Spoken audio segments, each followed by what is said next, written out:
This is an EverDrive. I'm not talking about this episode. I just wanted to show what it is for reference.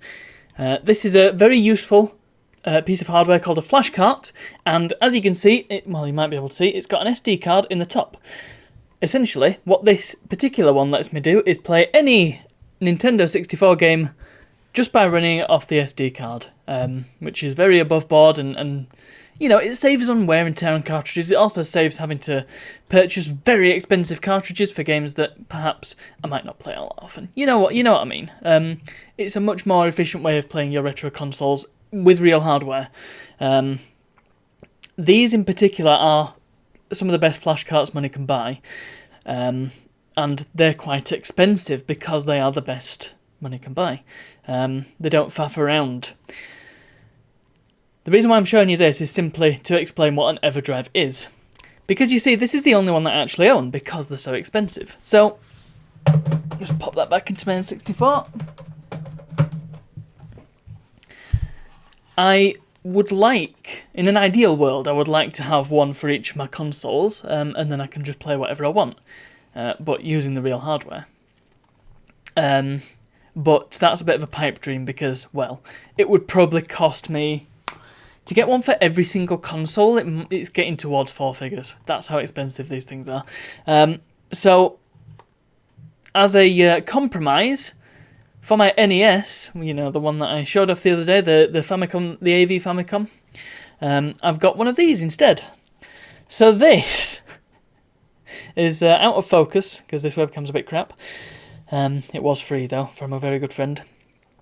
It is Ultimate 154-in-1 Remix. This is not a flash cart, this is what's called a multi-cart. So it's a similar sort of deal. You don't get to choose what games are on there, but you do get a whole boatload of games just on one cartridge. Very, very efficient and very cost efficient as well. I think this cost me like 15 quid when all was said and done. And as you can probably guess, it's got 154 unique games on it. You can get ones that do like 999 in one, or even more, like 60,000 in one, some of them. There weren't that many NES games, so, you know, those sorts of cartridges, they duplicate games and make the bulk of the list out by giving them different titles. Realistically, it's only... Well, there's probably only about 150 games all in, or something like 250. And then the rest are just duplicates, but not the case with this one. So that's the way I went for this one, as well as the fact that it'll fit in my Famicom, and it's got English language games.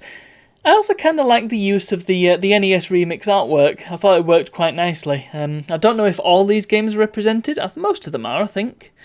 But not all of them, I don't believe. I can see at least one that I don't believe is on here.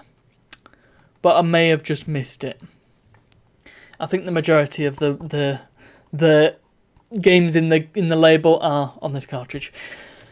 Now, there is one major glaring issue with this, and the fact is, it's not perfect. So I'll talk about the positives to start with, and the positives are 154 unique games. I tried quite a few of them earlier this morning, and they all seem to work quite well. I did try Legend of Zelda, because that's on here, and the scrolling was a bit weird. For some reason, it seemed to, when you went left or right, the scrolling went backwards. I don't really know how they managed that, but that's how it is. It's also got a saved game in already, but they've not done anything with it. Everything else, though, that I tried worked great. It was just like playing proper cartridges, so that's good. That's kind of the aim with this. And, well, the build quality seems okay. I have to say, it doesn't weigh anything. Yeah, that's the symbol for not weighing anything. I've tested it against one of my real Famicom cartridges, and it's about half the weight of one of those. And they're not particularly heavy, but they are noticeably heavier than this thing, which feels like it's got nothing in it, which is quite incredible. The actual PCB probably takes up about that much space. I would open it up, but there's no screws on the back. And, well, you don't really want much more from it, do you? You want it to fit, you want it to work right, you want it to be easy to navigate, and the menu works really well, which can be a selling point for these things. And, yeah, it works. But there is a big old problem. And that is, it don't save no games. there is no battery backup in this thing, which I find puzzling. Why the heck wouldn't you do that? Or even put some, like an ultra cheap SD card or something to save the games onto? I don't get it. There's so many solutions out there that you can use to allow me to save games, but I can't save my games on this. I suppose, in a way, that serves as an impetus to replace it eventually and get an actual EverDrive. But it's a weird omission. I think the majority of the games on here you can't save anyway, so it's not that big of an issue. But if I wanted to play, say, Legend of Zelda or, well, Super Mario Bros. 3 is not really a problem because I've got an actual cartridge of that. But there's quite a few games on there that you can save with the original cartridges, but you can't save on this. So it's a bit of a problem. I particularly note as well, I mean, there is an advantage here because there's quite a few games on this that they were never released as a Famicom cartridge. They were only released as FDS games, so the likes of Zelda and The Lost Levels, I think, is on here, and there's one or two others that were FDS only, Famicom Disk System, that is. So it's nice to have them on a cartridge, but again, can't save them, so swings and roundabouts. But anyway, I think for £10 plus shipping from AliExpress, it's not terrible. It's got a nice selection of games on it, and it's good for a little fart around.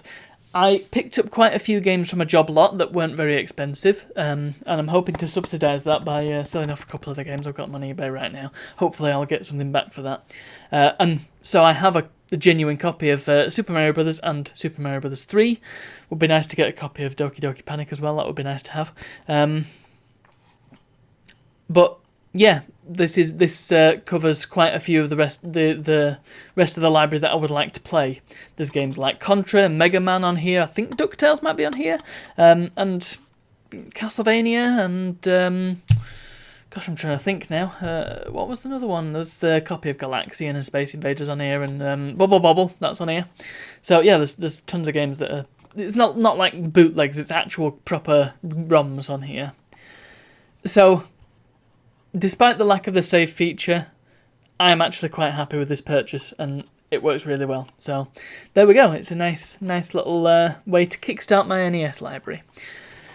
Anyway, that's all from me, so thank you very much for watching, and I'll see you all tomorrow.